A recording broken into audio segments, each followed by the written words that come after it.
মুখ্যমন্ত্ৰী হিমন্ত বিশ্ব শৰ্মাৰ পত্নী ৰিণিকী ভূঞাৰ বিৰুদ্ধে ভুৱা আৰু মিছা তথ্যৰে সংবাদমেল দি এতিয়া ইজনৰ পাছত সিজনকৈ ৰাষ্ট্ৰীয় কংগ্ৰেছ নেতা হাজিৰ হ'ব লগা হৈছে ক্ৰাইম ব্ৰাঞ্চত।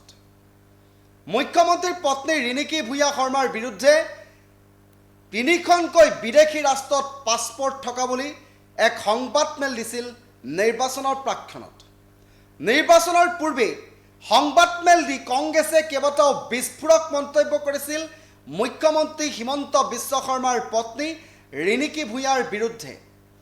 পৱন খেৰাই সংবাদমেল দিছিল আৰু সেইগৰাকী পৱন খেৰা সংবাদমেলৰ পাছতেই মুখ্যমন্ত্ৰী হিমন্ত বিশ্ব শৰ্মাই কংগ্ৰেছে কিমান তললৈ গৈ কেনেদৰে ভুৱা পাছপৰ্ট তেওঁলোকে প্ৰস্তুত কৰি ৰাইজৰ মাজলৈ লৈ যাবলৈ চেষ্টা কৰিছিল সেই কথা 12 ঘণ্টা নহওঁতেই সংবাদমেল দি সকলো কথা স্পষ্ট কৰিছিল। আৰু সেইগৰাকী মুখ্যমন্ত্ৰীৰ পত্নী ৰিণিকী ভূঞাই ক্ৰাইম ব্ৰাঞ্চত গোচৰ ৰুজু কৰিছিল কংগ্ৰেছৰ পৱন খেৰাৰ বিৰুদ্ধে। আৰু পৱন খেৰাক অসম আৰক্ষী অপৰাধ শাখাই যেতিয়া তদন্ত চলাই তেওঁক ক্ৰাইম ব্ৰাঞ্চত হাজিৰ হ'বলৈ নিৰ্দেশ দিছিল, প্ৰায় এটা দিন 6 ঘণ্টা আৰু আন এটা দিন 8 ঘণ্টা তেওঁক জেৰা চলোৱা হৈছিল।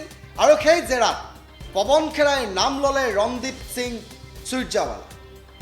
AICC আন এগৰাকী সাধাৰণ সম্পাদক অৰ্থাৎ ৰণদীপ সিং সূৰ্যৱালাৰ নাম লোৱাৰ পাছতেই এতিয়া 23 মেত হাজিৰ হ'বলৈ নিৰ্দেশ দিছে ক্ৰাইম ব্ৰাঞ্চে। ক্ৰাইম ব্ৰাঞ্চত হাজিৰ হ'ব লাগিব ৰণদীপ সিং সূৰ্যৱালা। আৰু মুখ্যমন্ত্ৰীৰ বিৰুদ্ধে, মুখ্যমন্ত্ৰীৰ পত্নীৰ বিৰুদ্ধে যিবোৰ মিছা আৰু ভুৱা তথ্যৰে যিবোৰ তথ্য দেখুৱাই সংবাদমেল আয়োজন কৰিছিল, এই কথাবোৰ ইতিমধ্যে ক্ৰাইম ব্ৰাঞ্চত ক্ষীপ্ৰ গতিৰে তদন্ত চলিছে। পৱন খেৰাক জেৰা চলিছিল আৰু পৱন খেৰাই জেৰাৰ সময়ত এবাৰ নাম লৈছিল ৰণদীপ সিং সূৰ্যৱালা। আৰু ৰণদীপ সিং সূৰ্যৱালাৰ নাম লোৱাৰ পাছতে এতিয়া 23 মেত ক্ৰাইম ব্ৰাঞ্চৰ পৰা তেওঁলৈ নিৰ্দেশ দিয়া হৈছে যে 23 মেত তেওঁ ক্ৰাইম ব্ৰাঞ্চত উপস্থিত থাকিব লাগিব। আৰু সেই নিৰ্দেশৰ পাছতে এতিয়া 23 মেত ৰণদীপ সিং মুখ্যমন্ত্ৰী পত্নীৰ গোচৰত ৰিণিকী ভূঞা শৰ্মাৰ গোচৰত গ্ৰেপ্তাৰ হ'ব নেকি ৰণদীপ সিং সূৰ্যৱালা? কাৰণ ভুৱা তথ্য, ভুৱা পাছপৰ্ট প্ৰস্তুত কৰি ৰাইজৰ মাজত বা জনমানসত যি মুখ্যমন্ত্ৰী পত্নীক এই প্ৰতিপন্ন কৰাৰ চেষ্টা চলাইছিল কংগ্ৰেছে। আৰু কংগ্ৰেছৰ এই দুগৰাকী নেতা এতিয়া কাৰাগাৰলৈ যাব লাগিব।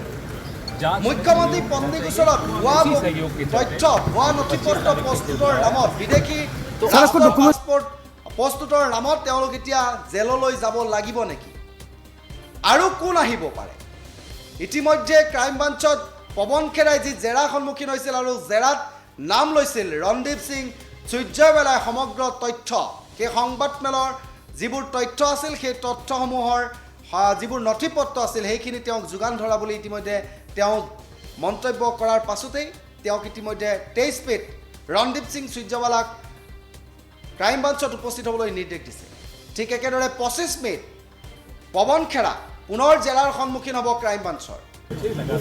25 মেত পুনৰ হাজিৰ হ'বলৈ নিৰ্দেশ দিয়া হৈছে। পৱন খেৰাক জেৰাৰ পাছত সংবাদ মাধ্যমত পৱন খেৰাই কি কৈছে? আমাৰ ওচৰত সেই ভাষ্য আছে, আমি সেই ভাষ্য শুনাম।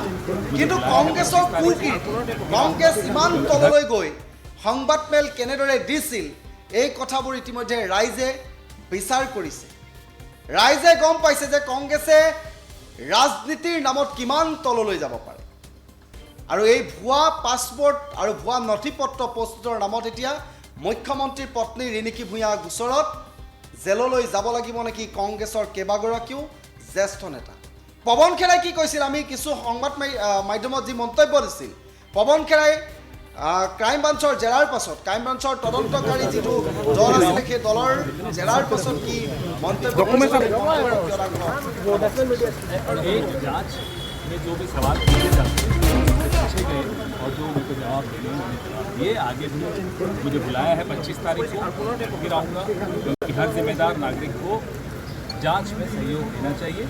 उसी सहयोग के चलते मेरे को 25 तारीख को फिर बुलाया है। मैं तो सर आपको डॉक्यूमेंट्स कहाँ मिला था? अभी भी कायम है।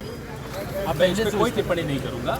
जो सवाल वहाँ पूछे गए सिर्फ वही जवाब दूंगा। पहले आप जिस तरह से एमएनसी विधि एक्चुअली खारिज किया था, कोई डिटेल्स में मैं नहीं जाने वाला यहाँ।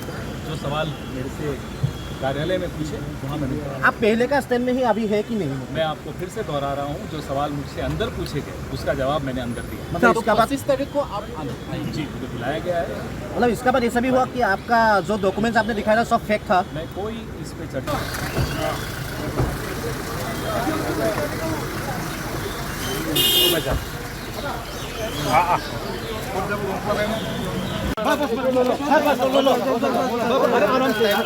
लोगों को 5 दे रहा हूँ और